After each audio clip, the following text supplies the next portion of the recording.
The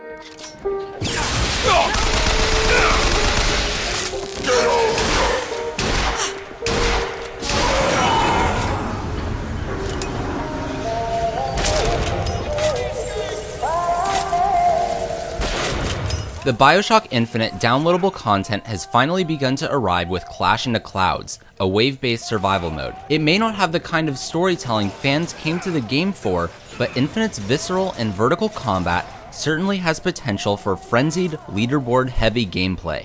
So what's the verdict on Clash into Clouds? Let's find out.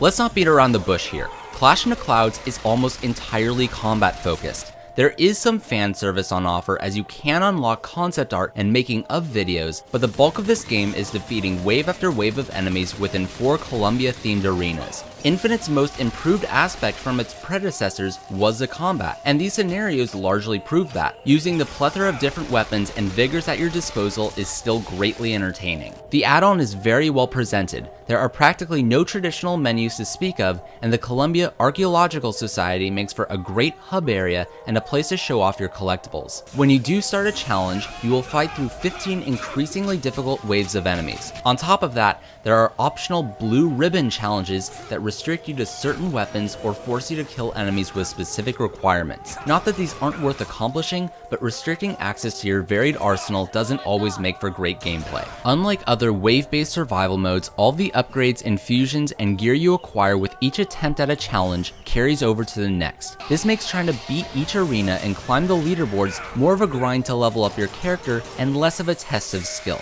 Exacerbating this issue is that there are no time limits or bonuses for completing waves in a quick fashion.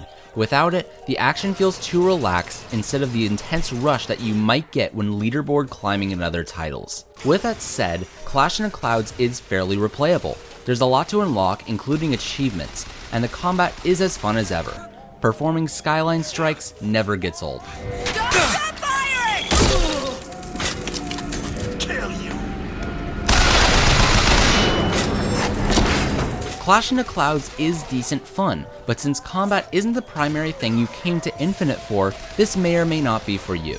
Luckily, since it is relatively cheap at $5, it's a decent way to tide you over until the story-based expansions arrive.